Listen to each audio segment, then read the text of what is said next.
Hi, I'm Jared Fuller. Welcome to Scratching the Surface.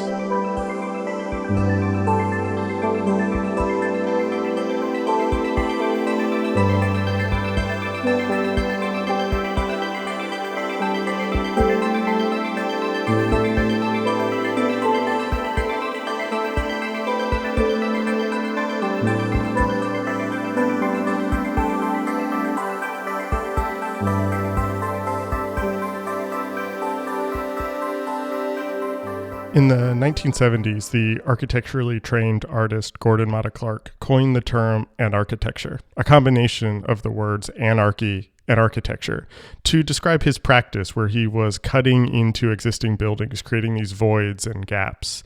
And for a long time, when I heard that term Anarchitecture, I associated it only with Matta Clark. That all changed, however, while I was reading Aaron Betsky's fascinating new book, The Monster Leviathan, Anarchitecture. In the book, Aaron adopts this term, which he describes as a possible architecture, an analogous architecture, an architecture of anarchy, to create this sort of collaged revisionist history of architecture. Anarchitecture, as opposed to architecture, then proposes or imagines architecture that fights rather than affirms order and power, and that it represents or enables self-organizing and free communities. This, for me, raises all sorts of questions about the nature of building and design and how we relate to and make sense of the world and how we can, or even if we should, find ways to actualize these anarchitectures.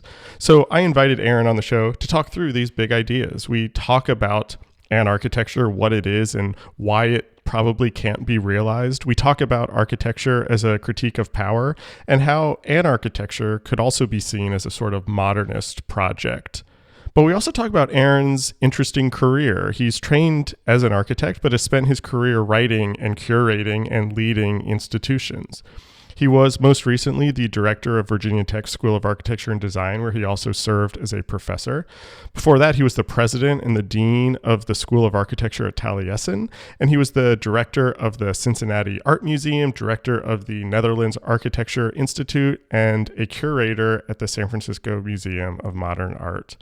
There's a lot in this conversation that I found myself thinking about long after the conversation wrapped up, and I hope that you find it as fascinating as I did. If you liked this episode and what we do here at Scratching the Surface, I hope you consider supporting us on Patreon. Patreon supporters get bonus interviews, full transcripts of every episode, and an exclusive monthly newsletter. All of this helps keep the show free for everyone all the time. You can visit patreon.com/surface podcast to sign up and to help support the show. Thanks so much for listening, and here is my conversation with Aaron Betsky.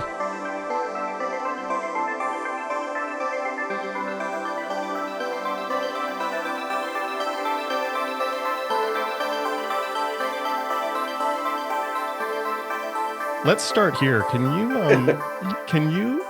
you describe for me or tell me what the Monster Leviathan is? The elevator pitch. Yeah.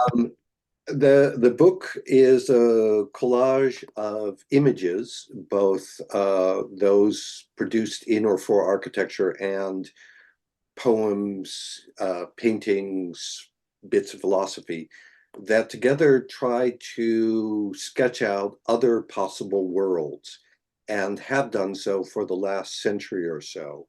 The idea is that we realized towards the end of the first cycle of the Industrial Revolution that utopia wasn't going to get us anywhere. It was unbuildable, unmakeable, and if it was made, it was horrible. Dystopia was a warning that we obviously didn't want to follow. So what other possibilities were there? And the people that interest me are those who began to sense that there might be other possible worlds already inherent, already present in the monster Leviathan, which is both the monster of the city, the modern metropolis, and is the giant new manufacturing plants, and is some form of Frankenstein's monster that is a human body and an organic being all rolled into one, that monster Leviathan has the potential of being that other world. And I tried to show in this book how architects and people interested in architecture have tried to further develop, throw up, make more expressive that monster Leviathan and how people have reacted to that within the discipline.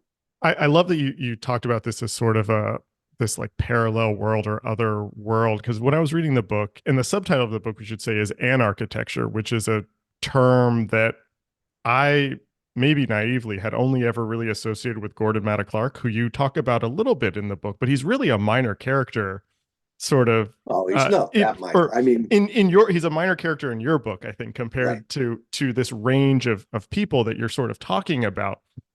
And I sort of halfway through sort of realized or started to think about this book as like a revisionist history of architecture Oh, thinking. absolutely. Um, Absolutely. and so could you talk about that word anarchitecture and Matta Clark's relationship to that word, and then your usage of that word, which is a much broader sort of definition, I think, than we originally think of it as? Sure. And architecture was, in fact, as far as we know, coined by Gordon Matta Clark. We haven't been able to find any sources he had for it. So here is this guy who graduated from Cornell Architecture, came to New York, became an artist, of course, came from a great family of artists, and developed this phrase that indicates that it is a possible architecture. Because remember, in English, there is only architecture. There is no the architecture or unarchitecture. If you try Mm, to say the architecture or unarchitecture in Microsoft Word, it will very quickly give you that dreaded little blue squiggle. right. So he was interested in an architecture, which would be a broader term, something that would escape from the discipline, but that also would be analogous, Mhm. uh, that would be something written over the skin of buildings, and also that would be anarchic, or that would be a form of anarchism, because from a political and social standpoint, a lot of his actions and artwork were very much in the tradition of that kind of explosion of the 10th of a second, which is a phrase that I pick up from Walter Benjamin Mhm. in the book. Interestingly enough, I came across the phrase from the architect Lebbeus Woods. I knew about Gordon Matta Mm. Clark because when I started working for Frank Gehry in 1985 and asked him who his favorite architect was, he said Gordon Matta Clark. Oh, Uh, interesting. Later on, I reminded him of that a few years later, and he said, "Oh, well, actually, my favorite architect is Robert Ryman, the painter who makes all white canvases," Right. which I thought was a very clever riposte to his own cleverness. Um, but Lebbeus Woods had picked up on this phrase in what he called his Research Institute for Experimental Architecture. Mhm. And if I was inspired by anything in the initial establishment of the ideas that became this book, it was working with and following Lebbeus Woods and this notion of this mythical other place that might exist under Berlin in the unused S-Bahns or U-Bahns, or might be floating somewhere around Paris, but we can't see it, or might happen in the future, that erupts wherever war breaks out, that is really something that needs to be drawn out quite literally by and through architecture. And I was looking at that kind of work right when I was asked to teach a set of theory courses at the Southern California Institute of Architecture, which really became the genesis for this book. So I'm wondering about this sort of expansion of the term and architecture, and I think and maybe expansion is not the right word here, but I think because that term has been so tied to Matta Clark for so long, and Lebbeus Woods a little bit too, and you sort of use it as this lens to talk about all of these sort of interesting figures who are sort of working in the margins of architecture, maybe we could say. Maybe that's the analogous architecture. I'm struggling to sort of phrase this as a question, but I'm wondering if you could sort of describe the through line of what a possible architecture looks like. I don't think there really is a through line.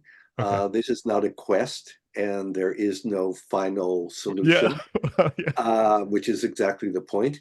I mentioned when we started out that to me it's a collage or an Mhm. assemblage, and that is very much the idea. Also, of course, referring to the history of collage and assemblage, which I agree with you, forms an alternate history of architecture. We have been so used to the notion of architecture and design in all of its sort, including graphic and industrial design, as imposing form on inert matter, Mhm. putting order on top of disorder or the supine realities of the world. And what interests me and has come to interest me more and more is design as a hunting and gathering, as a magical transformation, as a collage of already existing found materials, forms, structures that are somehow opened up to reveal or intimate uh, possible modes of inhabitation that are more critical and more free than they might be within the strictures of architecture or design. So that is the direction in which I really took an architecture. And the work of Gordon Mutter Clark, it is rather central to this notion of unbuilding, of opening up, Mhm. of corkscrewing yourself out of the strictures of buildings that enclose us or impose themselves on us, was very much at the heart of what I was looking for. Could you talk about Anarchitecture and the ideas that you raise in this book, and contrast those perhaps, or talk about the relationship between these ideas with ideas of modernism? And the reason I ask you that question is because you wrote a book a couple years ago called Making It Modern.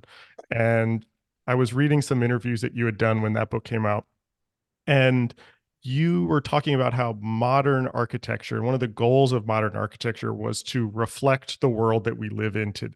That was Mhm. the phrase you used. And that architecture is this, I'm using your language here. Architecture is part of the process of construction of this world.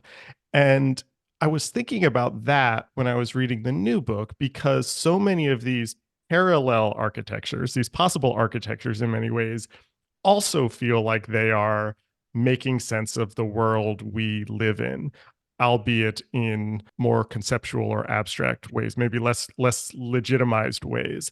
How do you see an architecture and sort of the more modern movement in parallel or in contrast with each other? Well, well, it's very astute of you to see the relationship to the Making It Modern book. This is certainly a continuation of those arguments. Um, but to answer your question perhaps more directly, this is a modernism. This is a form of Mm, modernism.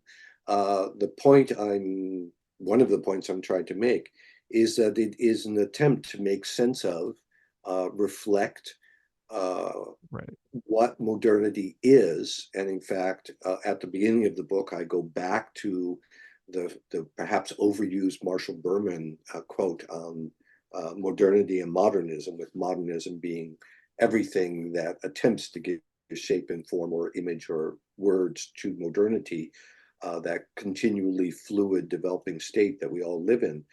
And for me, this is the form of modernism or the forms of modernism that interests me most, Mm, which is to say, those forms of modernism that again do not believe that you can impose a finished image, a utopia or dystopia, onto the world, make it out of what are seen as whatever the modern forms are then, whether it's glass or steel or hot type or plastic, um, but rather that see modernity as existing and consisting of the explosion of a tenth of a second, or some of the other imagery I use, and see their work as continuing that, of embodying modernity in that way. One of the little texts that I unearthed, I had been pointed to it way back when I was an architecture student, was this wonderful little essay written by the Japanese architect Arata Izuzaki when he was very young, in which he describes meeting an old school friend who, if you keep reading, you realize is actually his alter ego. And he tells him that he's become an architect, and his friend tells him that he's become a professional assassin. And in the end, Izuzaki merges with his alter ego by seeing his work as what he calls city demolition or city assassination, where it's about saving the city, building modernity by opening it up. And it's the ruinous possibilities that are most interesting. I love that story, and I think that's such a great encapsulation of many of the projects in the book, actually, because something I was also thinking about in reading the book is how many of these architects, how many of these theorists, how many of these artists, poets, it's not just architecture, as you mentioned at the beginning. We're making work, we're thinking about projects that were either not meant to be realized or impossible to be realized. They stayed at the paper architecture, just to use that term, level. They stayed at the theoretical. And I'm wondering how important that is, that these don't become real. And I'm asking that thinking about this idea of anarchitecture and like anarchist architecture, and how the theory, how the concept can be a way to fight power in a way that building might not be able to be. Absolutely. And it is of vital importance that it is not built. Now, it can be perhaps embodied in some buildings or poems. Mm-hmm. But the point that I have made elsewhere is that architecture, buildings are the tomb of architecture. So buildings are the tomb of architecture because architecture is not building. It is everything that is about building. It is the meta of building. And therefore, obviously, its most complete representation is a building. But as soon as it becomes a building, it disappears into that building. On a more prosaic level, because of all the rules and regulations and codes, it is impossible, almost impossible these days, to make good architecture out of building. So architecture that slips away, that has the kind of slippery nature that the deconstructivists, for instance, were so fond of, is the kind of architecture that can become an architecture. As soon as it is built, it disappears. Remember that Gordon Mother Clark structures were acts of opening that were never meant to last, that were never meant to be built. I just visited a few days ago and posted on my Instagram a kind of heir to that action, which is the artist Marion Theeuwens, who goes to buildings that are about to be torn down, reorganizes the debris that she finds there, photographs them, and the photographs become the work of art, and then the buildings are finally torn down. Oh, interesting. It's also the other, as I said, this is a hedgehog of a book. It's all over the place, and is meant to be. I use the work of Henri Lefebvre, and in all of this, I think I say somewhere in the book that I am not going to take any responsibility for misreading.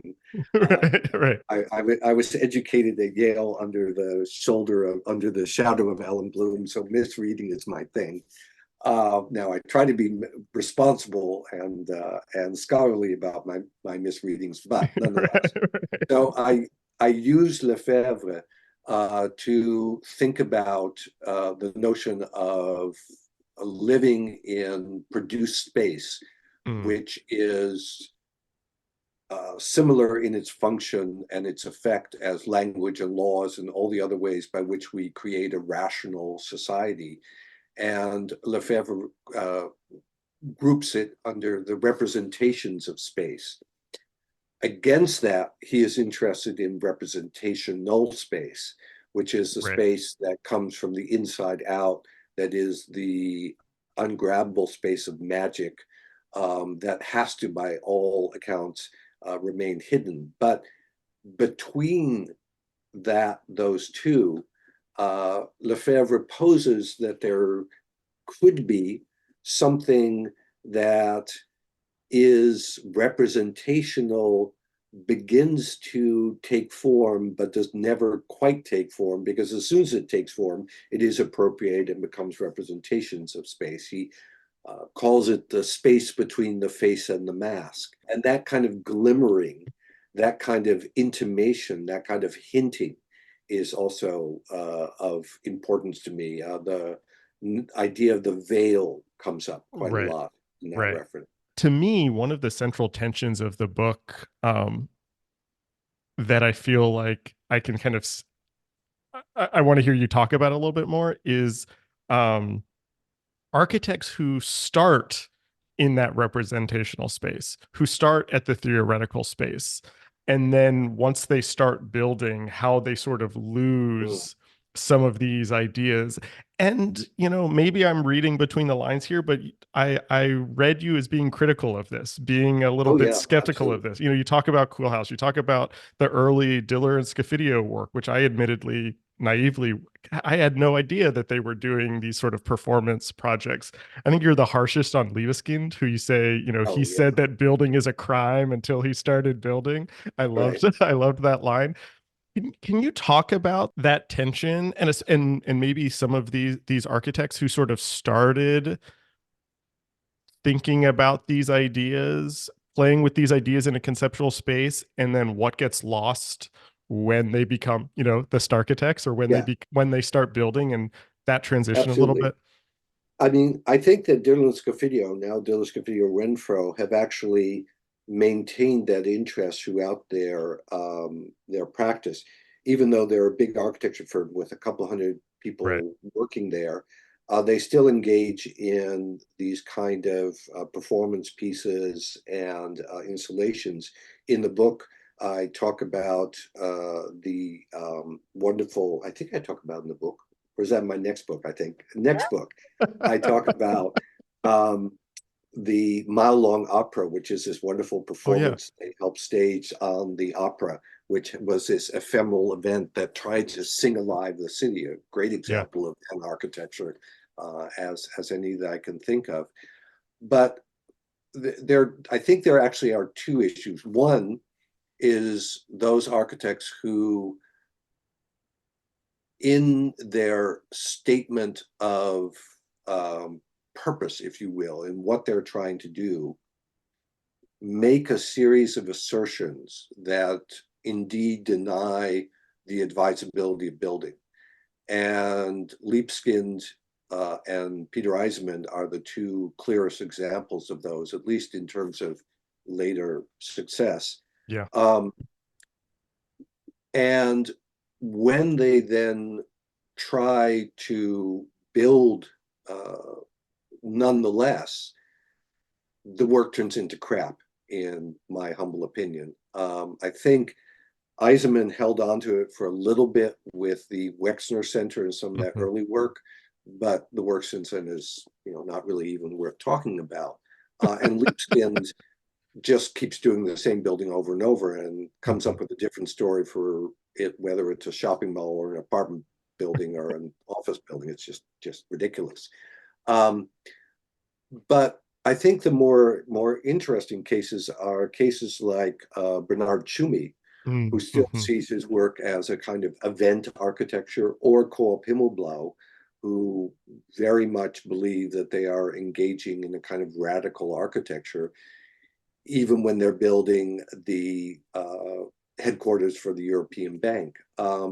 As I said, there's two questions. One is a fundamental one, which is if you believe in architecture that should not be built, or architecture that should explode, or be, in the case of Copimblau, a psychogram, Hmm. uh, an upwelling from the unconscious, then and something that should burn or should be a leaping whale, those are some of the images that Kobe Himmelblad used, then how the hell do you justify making something that houses is a showroom for BMWs, as they Yeah. also have?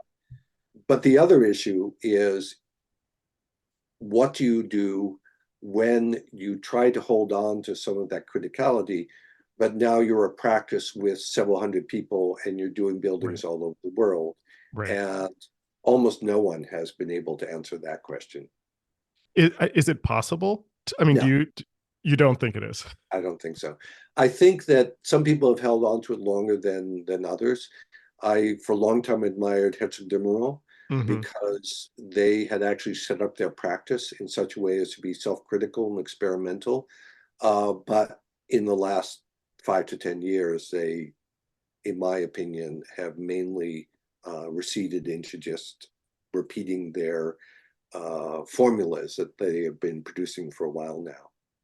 Let me ask you the question this way then. And This the is same is true, by the way, in graphic design. That's yeah, it's a whole yeah. nother I question. mean, we could talk about that because and I'm sort of thinking about this in many ways through a lens of graphic design too. But and I don't want this question to sound too crass and economic, to be frank. But could these ideas, an analogous architecture, an architecture of anarchy, the ideas rooted in paper architecture and kind of this theoretical position, do those have a place in more traditional practice, or are they just so different that there are the conceptualists, and I'm using sort of vague language here, and then there are the builders. Basically, I'm wondering what we can learn. People who don't want to work in that space or are not working in that space. Are there things we can take from that without it just being consumed by capital and becoming just a tool? And here again, and sorry, I'm stretching, but now I'm thinking about Cool House and I'm thinking about ammo and that research arm, which is sort of just Yeah, monetizing the theory. And then that's not the same. You know what I mean? yeah.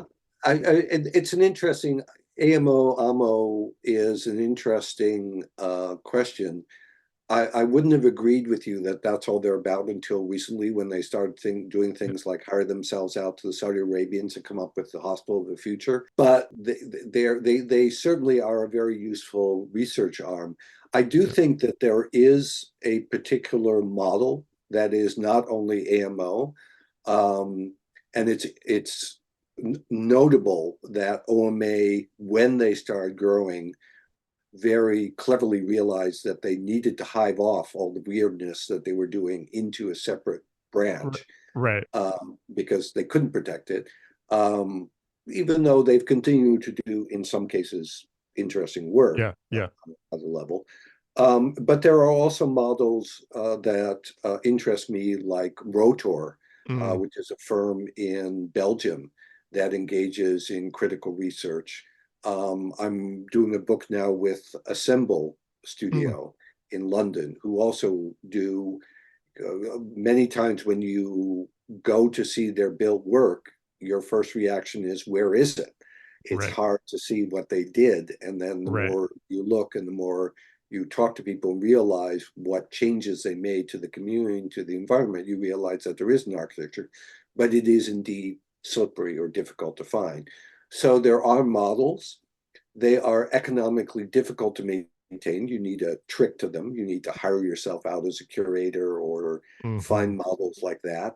Assemble Studio runs a kind of collective artist space, and that's part of what keeps them alive. Okay. Um, but it is possible. It's just, I don't think possible to do it while building up an architecture office, what of a traditional sort.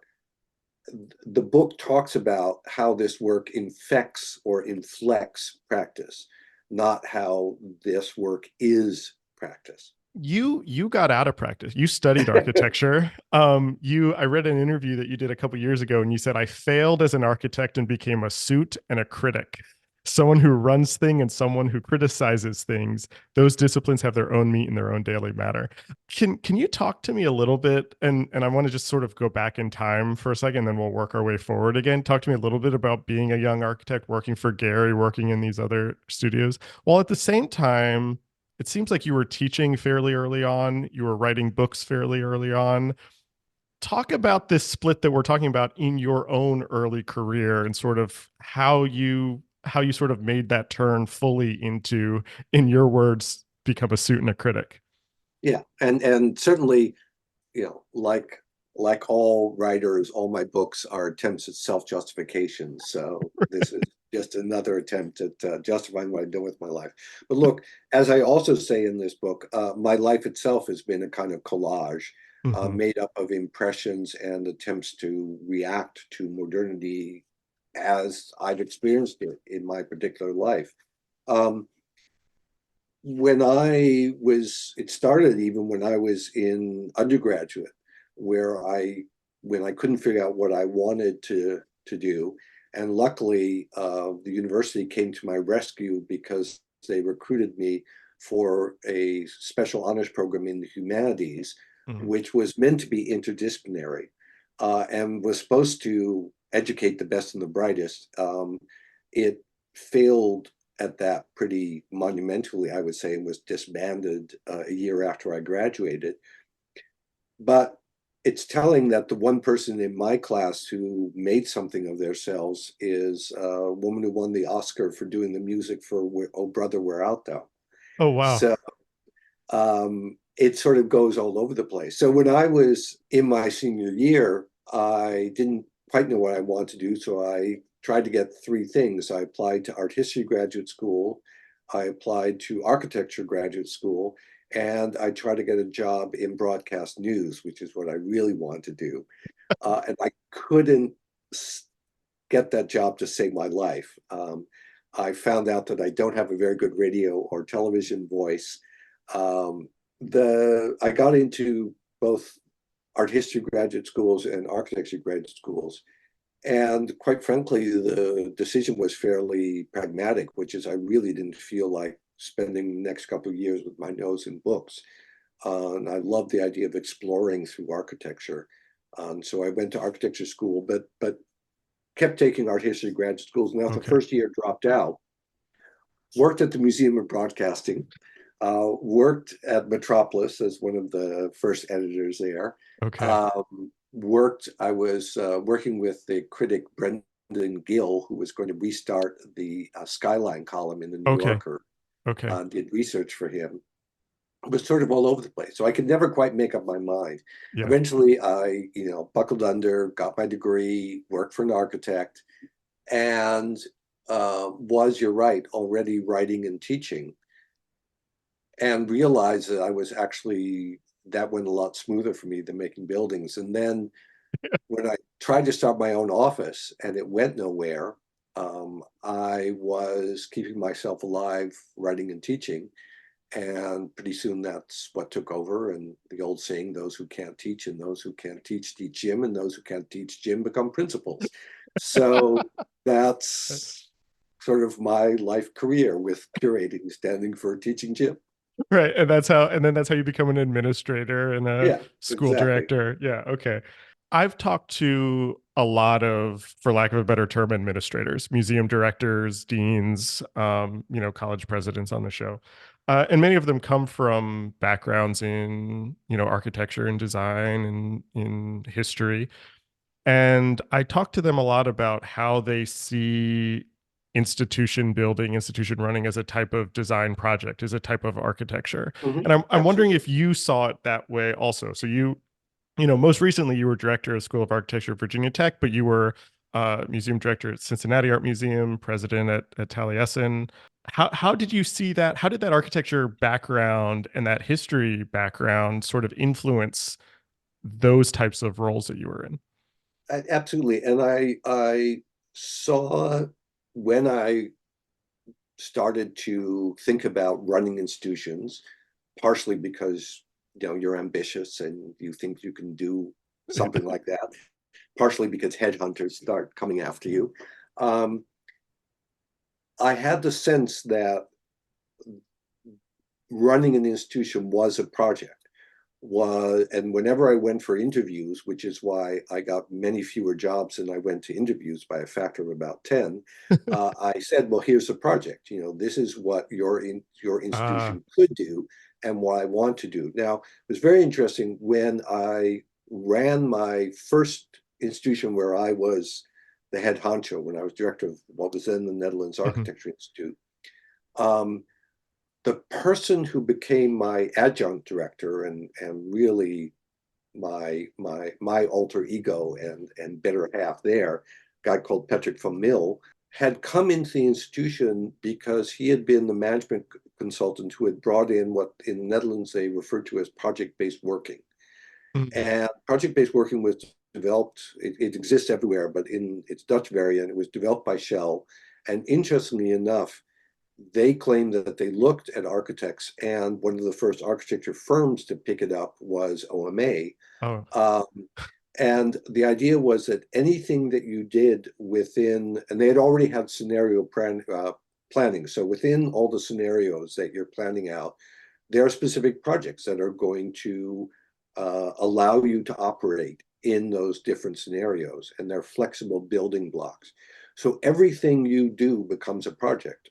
A building mm, is a project, a book is a project, an right. exhibition is a project, reorganizing the institution itself is a project. And every project has a clear starting memorandum, a clear idea of what you want to achieve, why you want to achieve it, how you're going to achieve it, who's going to do it Right. with you, what the budget and timeline is. Yeah. And so I became very enthusiastic about that and really began to see my job as a project, but a project that itself was an accumulation or assemblage, if you were, of different projects. And whenever interviewers ask me about what is your management style?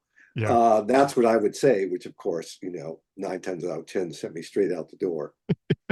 But also got you some pretty good jobs. So like, Yeah, some interesting money. Yeah, yeah. yeah. Um, Talk to me about that, what you were just saying about this sort of project-based work with sort of the intersection of the operations of running an organization, hiring people, budgets, keeping the wheels on with your own research and scholarship and intellectual interests, because you're running Cincinnati Art Museum, you're running School of Architecture at Taliesin, you're also writing books, you're curating shows.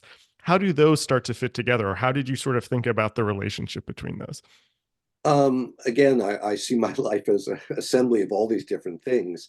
I never thought it was particularly difficult to do these different things at the same time. Obviously, there Mm, were times when different projects crashed into each other, and it became a little hairy. Um, and that that caused some problems. I won't deny that. But in general, for me, my rhythm used to be that I would get up at 6 o'clock in the morning and work for a couple of hours on whatever project I was doing that was not mm, the art museum, the institute, the school, and then get to work and work however long I need to. And if I need to continue to work in the evening, my only rule was to stop working by 9, because if I didn't do that, then I'd be up half the night. I'm not one of these, executives who claim I don't need any sleep. I need lots of sleep. But doing different projects actually kept me intrigued and busy and happy. I'd say the one thing that I wasn't counting on is that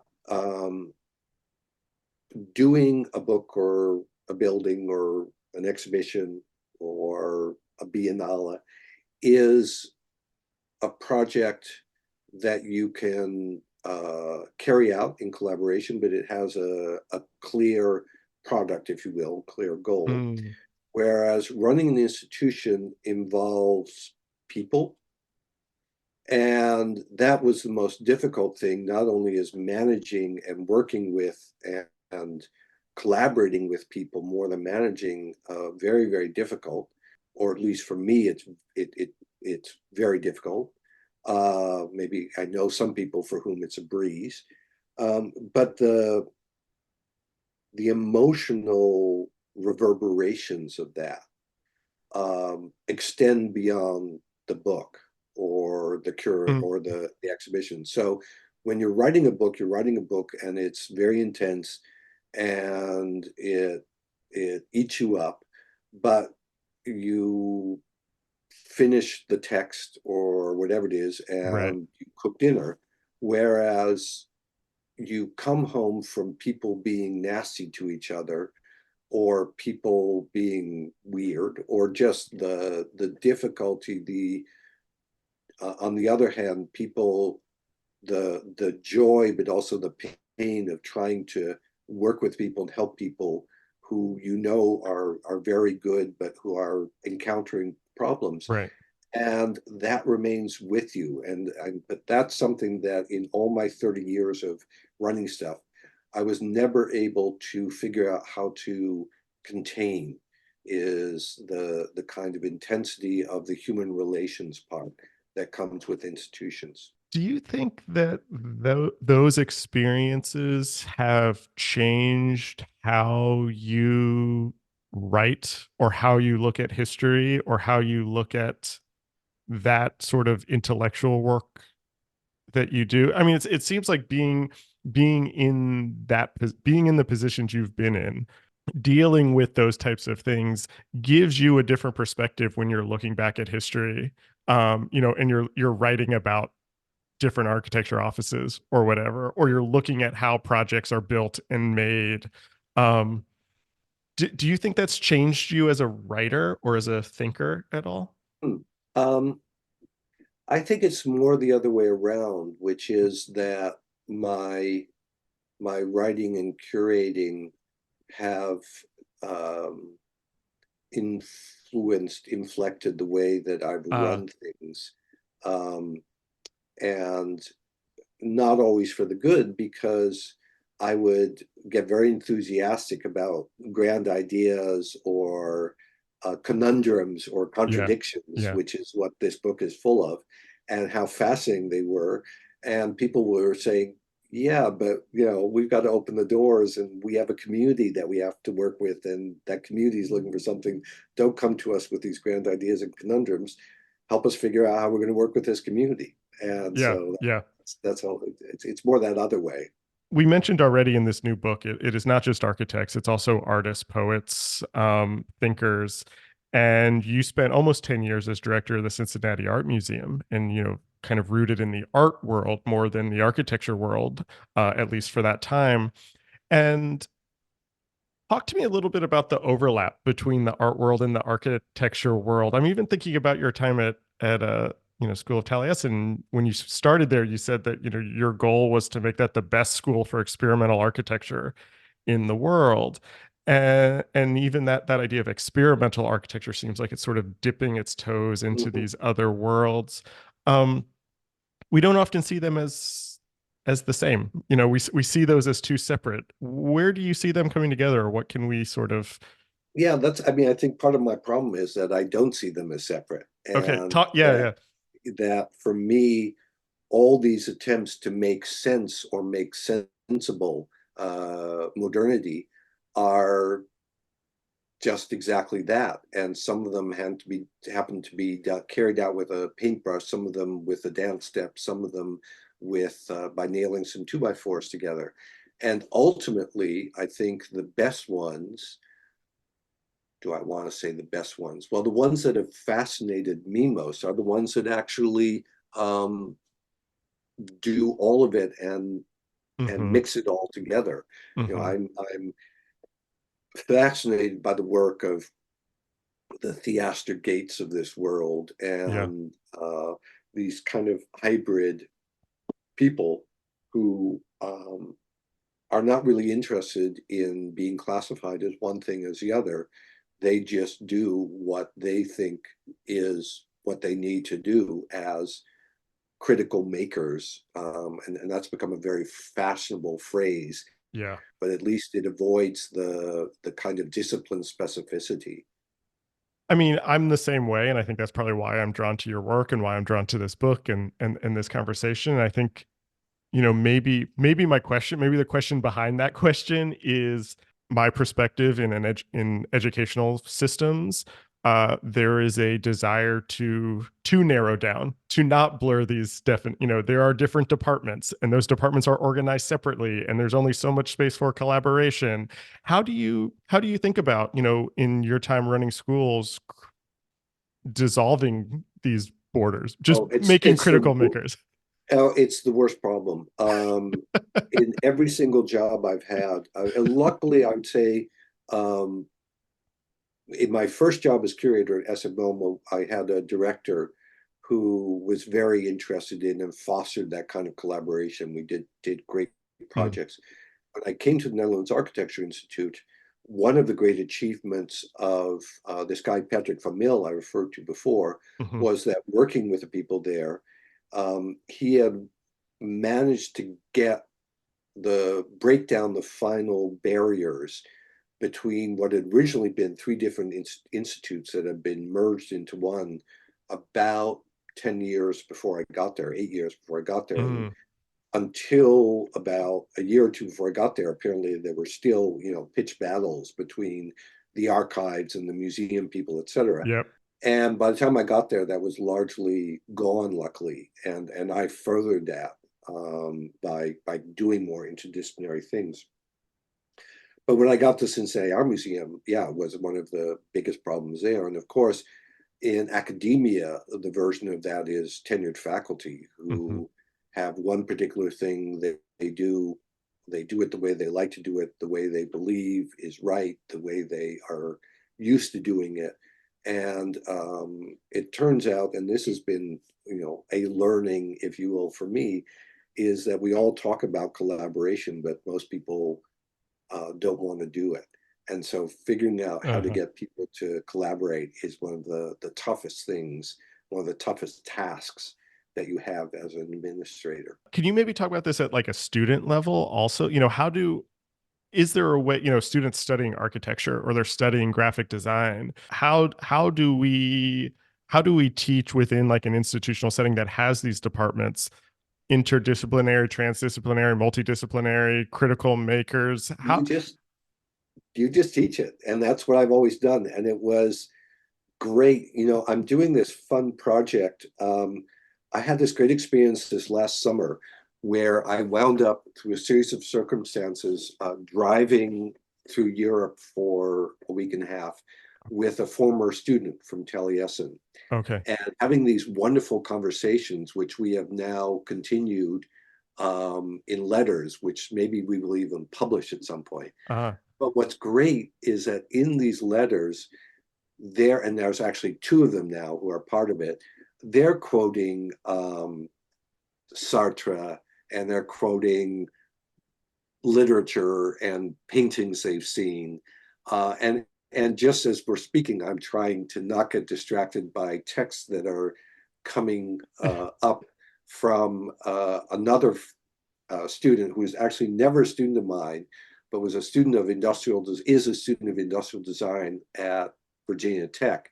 mm, Brilliant young guy who his references are all over the world. They're in fashion, they're in art, they're yeah. in literature. I mean, for a guy who's not yet 20, he seems to have read and seen everything. It's rather remarkable. And I told him, the chances that you're going to become an industrial designer in the traditional sense of the word are, my perspective, not very high. Yeah. Yeah. If you really want to do that. And he sort of laughed and agreed with that. I mean, the what I encourage in my students is exactly that kind of transdisciplinary view and looking at everything. I like to tell my students that architecture is first and foremost a way of looking. It's a Mm, way of looking at the world around you and training your eye and getting the background knowledge to be able to see within the world that surrounds us, the social, economic, political, geographic structures that have shaped it and continue to shape it. and then figure out what to do within them, whether that's with building or any other mode. I love that. I have two more questions to wrap up. You mentioned already that you're working on a new book, maybe two new books. You mentioned two different books, it sounds like, in this conversation. What are you thinking about right now? Or like what are the sort of the issues or the topics that are consuming your thoughts now, and how are those sort So of my making their next way into book, new projects? my next book, which will be published this fall by Beacon Press, is called Don't Build, Unbuild. Uh And it was originally called Just Don't Build.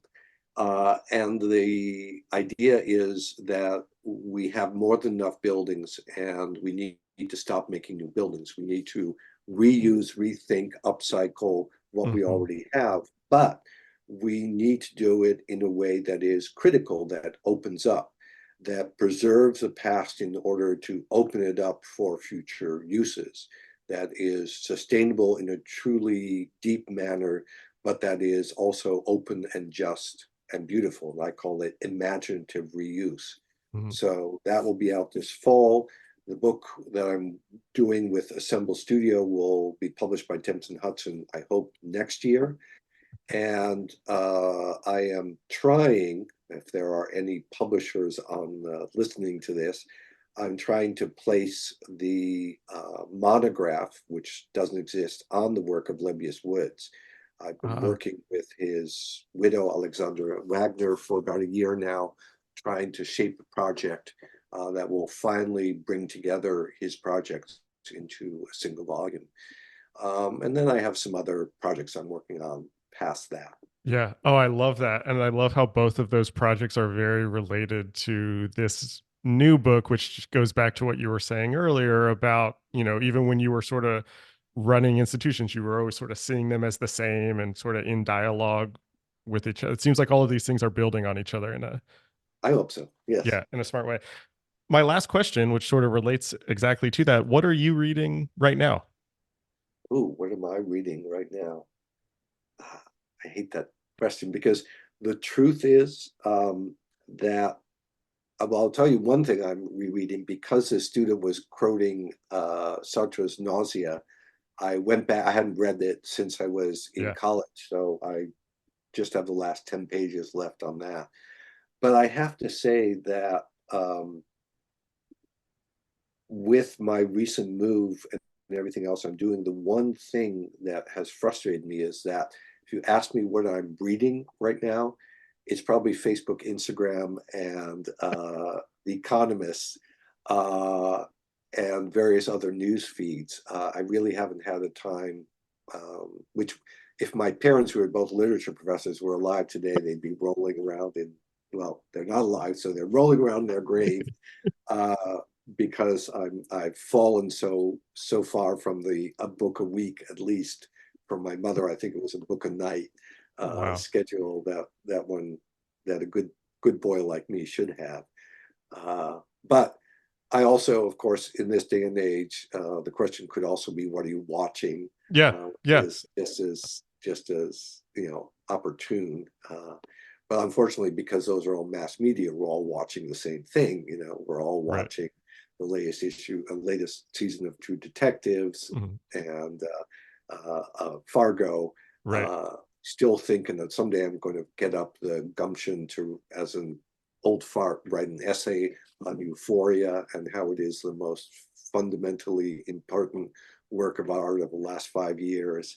Um, I love it. but I am watching those kind of things. I love it. I also love the new season of Fargo. I also love, to be honest, like, yes, your parents might be rolling over in their graves, but it makes me feel better that you can be as productive as you are and still spend a lot of time on Facebook and Instagram. Makes me feel that my Instagram scrolling maybe isn't isn't that bad. This was great. Your new book is called The Monster Leviathan and Architecture. I really, really loved it and really enjoyed this conversation. Thanks for being on the show. Thank you so much. It was a pleasure. And that was my conversation with Aaron Betsky. It was recorded on January 29th, 2024. Our theme music is by Jeremiah Chu. The show is and always will be free thanks to the generosity of our Patreon supporters. If you like what we are doing here, I hope you consider supporting us to get some bonus content each month. You can follow us across social media at Surface Podcast, and you can listen to all of our previous episodes wherever you get your podcasts and at scratchingthesurface.fm. Thanks for listening.